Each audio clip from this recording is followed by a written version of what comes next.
periphrastic perfect, which is formed with the feminine noun of the main verb in the accusative plus an auxiliary verb. A periphrastic perfect is like I have done, I have seen, I have made.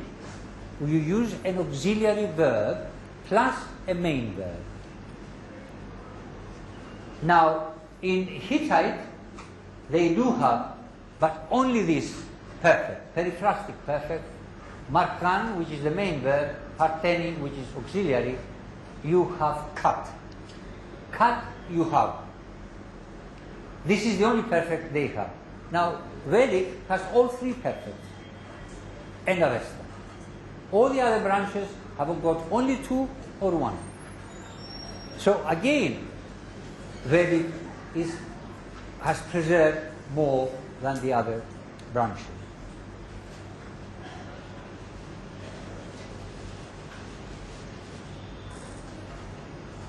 Can we have the next one, please? Now, here we come to a very important point, because you see Vedic reduplication, tataksha, dadarsha, simple Veda, periphrastic, gamayam, chakara. It first appears in the Atharva Veda. Mantrayamasa in Brahmanas. This is later. The first periphrastic perfect is with the auxiliary kr, chakre, chakara, and it continues. Then in the Brahmana appears as, to be, the verb to be. Mantrayam asa. Yes, you follow all this, yes? Good. Avestan has only with a, which corresponds to Sanskrit as, be. And here it is astara yeintim, astara yeintim plus a, plus the verb to be. Must have corrupted. Now this is very interesting. Why? Because if, as the mainstream scholars claim, Avestan and the Vedic people were together in Iran, and the Indo-Aryans moved away, they should have moved away taking with them us, since Avestan has only us. Us should have been the first auxiliary to be used in the periphrastic perfect. But it is not. It is the second. It comes centuries after kr, because Brahmanas are centuries after Atharva Veda. So, what does this show us? It shows us, in fact, that Indo-Aryans and Iranians were together, but not in Iran, in Sapta Sindhu. And the Iranians moved away after As was developed. And in the process, they forgot or lost Kr, and they stayed only with Ah. This is the only reasonable, the only logical explanation. If you have doubts about it, you can ask me at question time.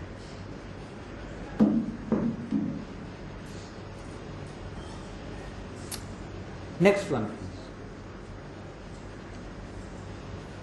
Well, here we are again with the original Western mainstream the Aryan invasion theory, and here where the Indo-Iranians were together as one group, and the Indians, the Aryans, the Vedic people moved away into Sapta Sindhu.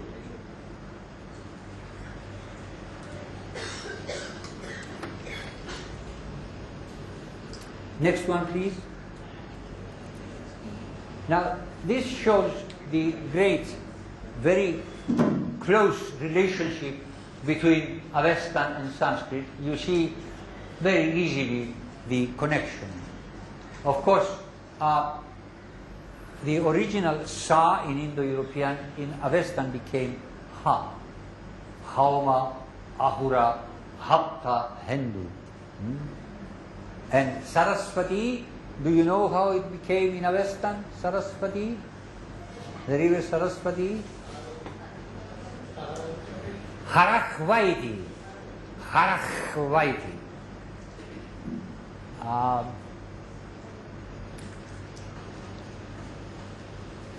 It's very interesting that the Avestan people remember that they lived in a country which was called Hapta Hindu.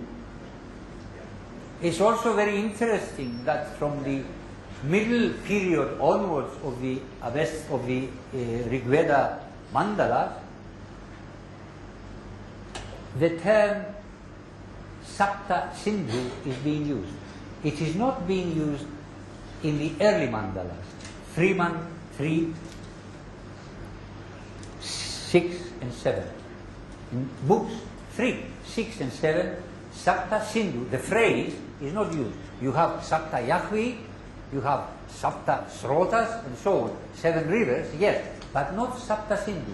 Sapta Sindhu appears in the later books, which again indicates that the Iranians moved away after this notion was developed. And they had this collocation, this phrase, 7 rivers, Sapta Sindhu. You follow me? Good. If you don't, ask me at question time. Next one, please. We look now at some nouns which indicate very close relationship. Brother, daughter, father, husband. I'm taking them alphabetically. Now you'll notice Sanskrit has got them all. But if you look at the others, Avestan also has it, but all the others do not have them all. For instance,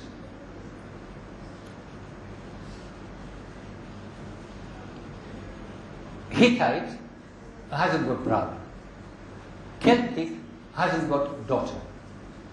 Baltic, Slavic and Hittite hasn't got the word for father. Isn't it interesting? I mean, what could be closer than having a father? So why would you change this word? You would only change it because you've lost it, because you've traveled away, it got forgotten, and you met other people and you borrowed their noun for father. And the same with the rest of it. The next one, please. Here we've got other, mother, sister, son and wife or mistress. Again, observe here the wife. It's not in Tocharian, Armenian, Hittite, Italic, that's Latin, Celtic, Germanic, Slavonic. All these languages do not have the common name Patni, Avesta, Pasni, Greek Potnia, Lithuanian Patni. These 4 languages retained it, but the others lost it. And you have a different word here, a different word there, different word there, different. It's not as though you've got another word that's common to them or is common to 2 of them. Each one of them has got a different word. Now this again indicates that this is the correct word and that these moved away and lost it.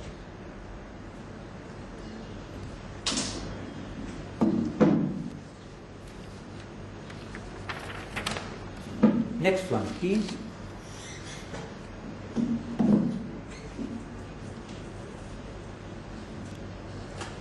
Now, there are many aspects that one could examine in the Rigveda, but I'm taking philosophical, religious, linguistic and so on. But I am taking just a few here, the religious side, the philosophical side if you like. There is polytheism. There are many deities as in all other Indo-European branches. Agni, Indra, Varuna and so on. Dozens of them. There are 33 in fact, but there are more than 33 as you know. There is also henotheism because different hymns praise a different deity. So that means that the family which produced that hymn worship that deity more than others. That's henotheism. But then you have also monotheism. That is, all deities, all worlds, all creatures come from one, which remains unmanifest. All gods share in the asuratva, in the lordship, in the divinity which is one and great. Great and one is the divinity of all gods. Then Dirghatamas, that great poet of the first mandala, 164-6, Ekam sad vipra bahudha vadanti agnim yamam matarishvanam ahu. And before that he says Indra, Varuna, Indra, Mitra, Varuna, and then Surya, Garutman.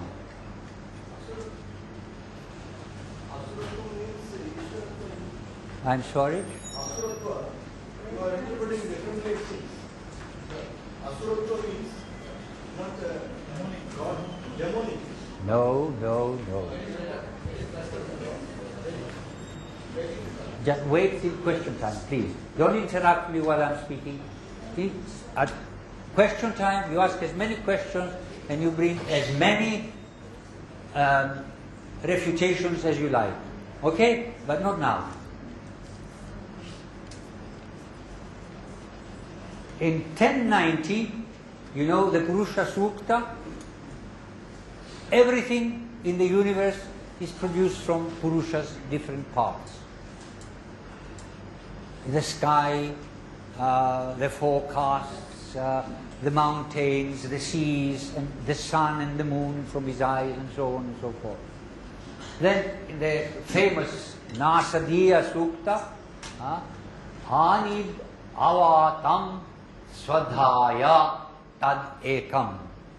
That one which is beyond, prior to heaven, space, immortality and mortality, and therefore prior to time. Observe this. It says, before there was mortality and immortality. Mortality and immortality means time. Before there was rajas, space.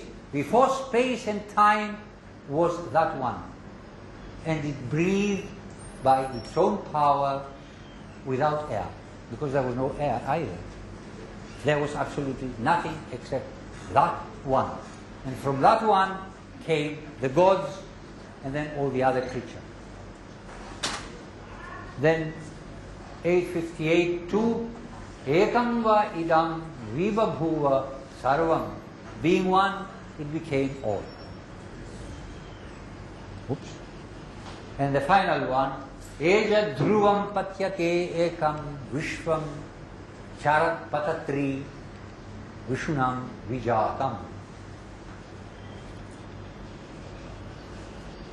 Moving, steadfast, moving yet unmoving. It governs. The one governs the totality. What walks, what flies, Vishunam, all the multifarious manifestations.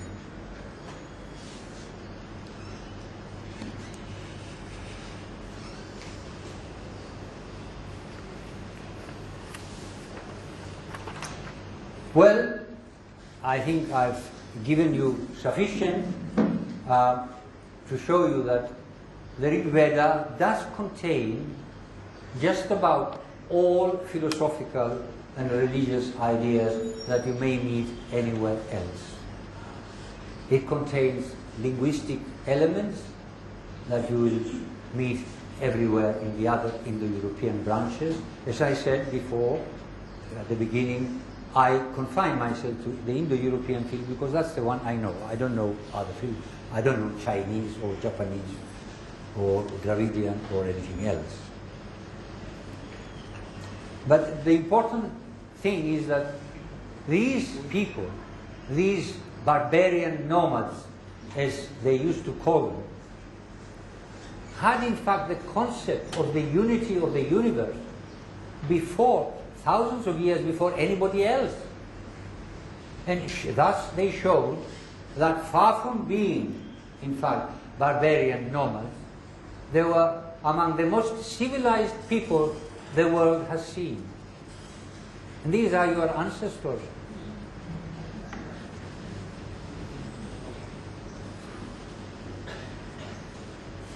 Now, the Rigveda and the Vedic culture is not a culture that builds large buildings, has machines, tools, weapons of war and so on, as other cultures. The Rigveda is a monument of words and great poetry.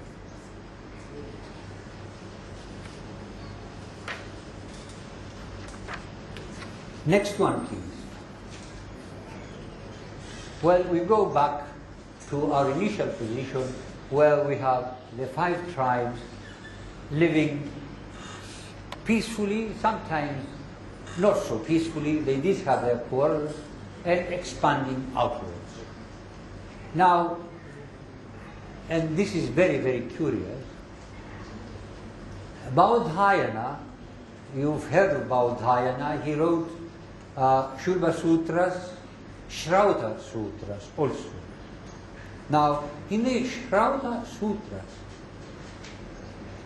chapter 18, verse 14, he speaks of 2 migrations from this point, one eastward and one westward.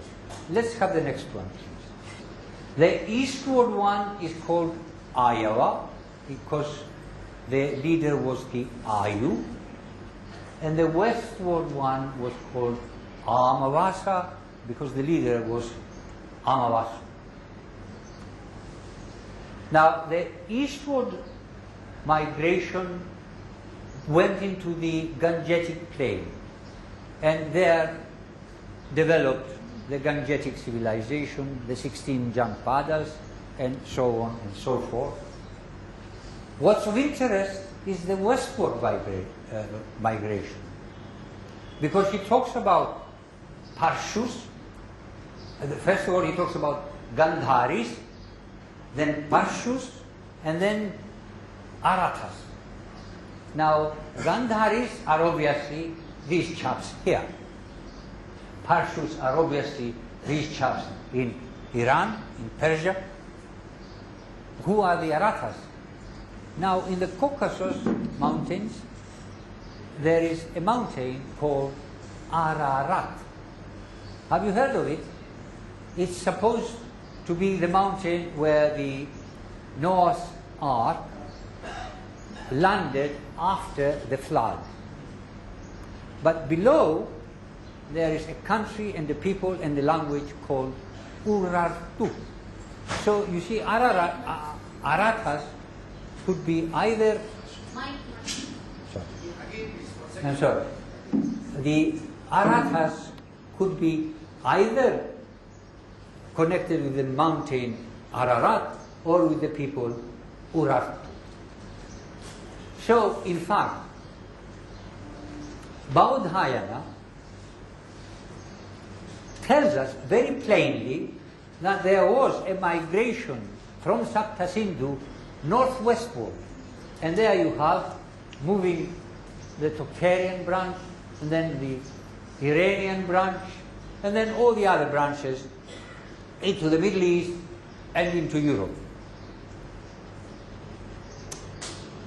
Professor Witzel of Harvard translated this passage from Baudhayana, but he played crooked. He mistranslated it deliberately. He spoke about the eastern migration and placed it